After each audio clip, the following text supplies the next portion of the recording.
Everyone, कैसे हैं आप लोग। मेरा नाम है Komal Vyas Sharma and I welcome you all to Advait education powered by Geet academy straight way to government job.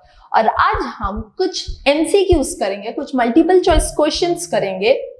और ये वो मल्टीपल चॉइस क्वेश्चंस है जो कि आपके प्रीवियस ईयर एग्जाम्स में आ चुके हैं। तो इन्हें आज हम देखेंगे। जिस तरह से मैं आपको चैप्टर्स आपके क्लियर कराती जाऊंगी तो उसके एंड में हम कुछ क्वेश्चंस उठाएंगे। इसकी भी मैं और बहुत सारे पार्ट्स लेकर आऊंगी, just only for your refreshment, ताकि आपको पता रहे कि ओके इस तरह के क्वेश्चंस बनते हैं। तो हम आज ये लेक्चर आपके लिए लेकर आए हैं। तो चलिए स्टार्ट करते हैं। मैं आज आपको कुछ प्रीवियस ईयर क्वेश्चंस बताऊंगी जो भी हमने चैप्टर्स किए हैं उसके ऊपर में है। तो मैंने आपको एक चैप्टर कराया था, अगर आप लोग को याद होगा तो, हिस्टोरिकल बैकग्राउंड। तो उसमें हमने पूरा देखा था कि किस तरह से ब्रिटिशर्स यहाँ ईस्ट इंडिया कंपनी के नाम से आए और धीरे धीरे उन्होंने पूरी तरह से यहाँ पे अपना कब्जा जमा लिया। तो उसके ऊपर जो क्वेश्चंस बनते हैं उनको हम आज देखेंगे। तो चलिए स्टार्ट करते हैं। तो पहला क्वेश्चन है, which act of British parliament abolished the east India company monopoly over trade in India. अगर मैं हिंदी में बोलूं तो ब्रिटिश संसद की किस एक्ट ने पूरी तरह कंपनी के व्यापार एकाधिकार को खत्म कर दिया था। तो जब आपने लेक्चर्स देखा होगा तो आपको ये मालूम चला होगा कि ईस्ट इंडिया कंपनी जब करप्ट हो गई थी तो फिर ब्रिटिश पार्लियामेंट ने ये कहा कि ओके हम अब क्या करेंगे, आपको पूरी तरह से होल्ड ऑन कर लेंगे और आपके ऊपर में अब हमारा अधिकार रहेगा। धीरे धीरे वो यहाँ पे बहुत सारे एक्ट्स लेकर आने लग गए और उन्हीं एक्ट्स के तहत फिर एक एक्ट ऐसा आया कि जब उन्होंने ईस्ट इंडिया कंपनी की जो मोनोपोली थी यहाँ पर ट्रेड करने की, कि इकलौती यही एक कंपनी है जो इंडिया में ट्रेडिंग कर सकती है, तो उसको इन्होंने पूरी तरह से एबॉलिश कर दिया था, पूरी तरह से हटा दिया था। तो ये था हमारा चार्टर एक्ट ऑफ 1813। तो याद रखना इस तरह के क्वेश्चंस पूछे जाते हैं। तो चार्टर एक्ट ऑफ 1813 के तहत जो ब्रिटिश पार्लियामेंट थी उसने क्या किया, एबॉलिश कर दिया था कंपनी की रूल को। कंपनी की मोनोपोली जो थी उनकी यहाँ पे ट्रेडिंग करने की, उसको पूरी तरह से एबॉलिश कर दिया था by charter act of 1813। Next question देखते हैं, by which of the following act legislative council of India receive the power to discuss the budget. अब वो कौन सा एक्ट है जिसके तहत जो लेजिस्लेटिव पावर्स हैं उनको, जो लेजिस्लेटिव काउंसिल थी हमारे यहाँ पे, जो विधायी परिषद थी, उनको ये पावर मिल गया था कि वो क्या करें, बजट पर बहस कर सके। तो ये हुआ था by Indian council act of 1892, Indian council act of 1892 के तहत।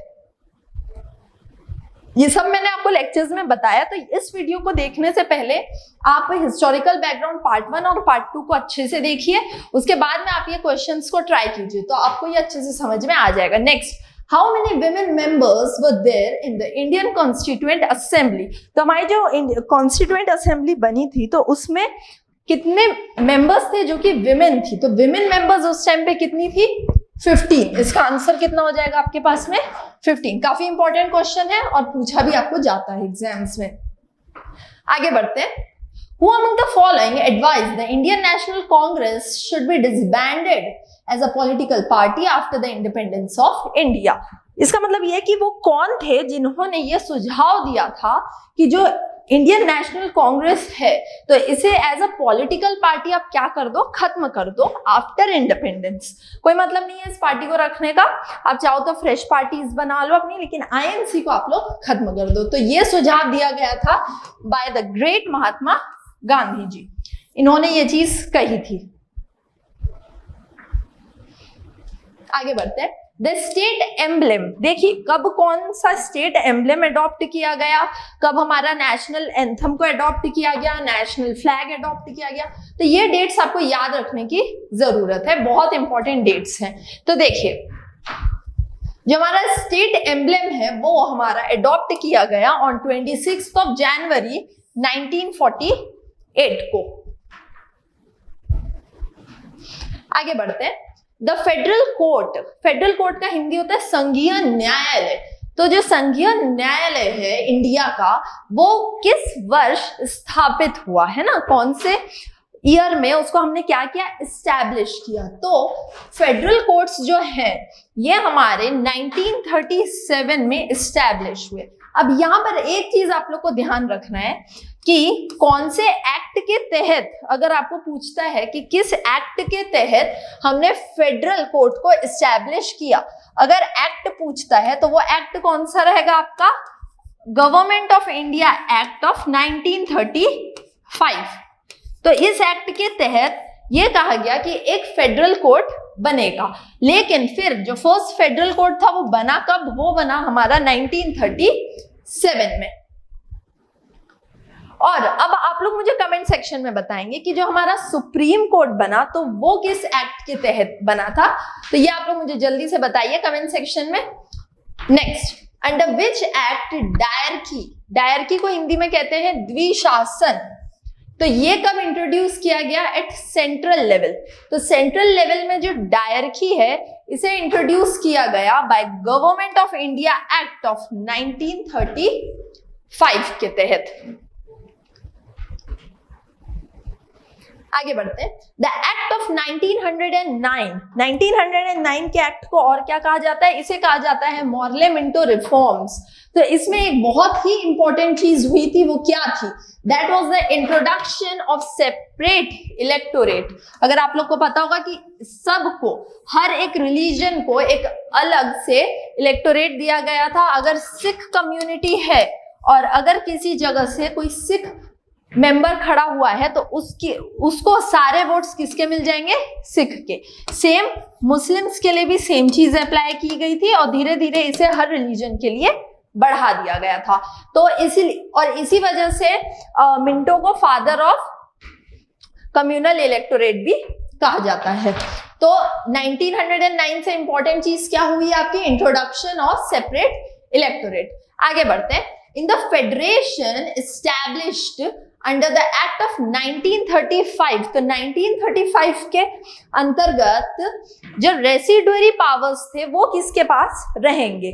तो देखिए, दो तरह के पावर्स को यहाँ डिवाइड कर दिया गया था। तो इसमें कुछ ट्रांसफर्ड लिस्ट थी, कुछ रिजर्व्ड लिस्ट थी।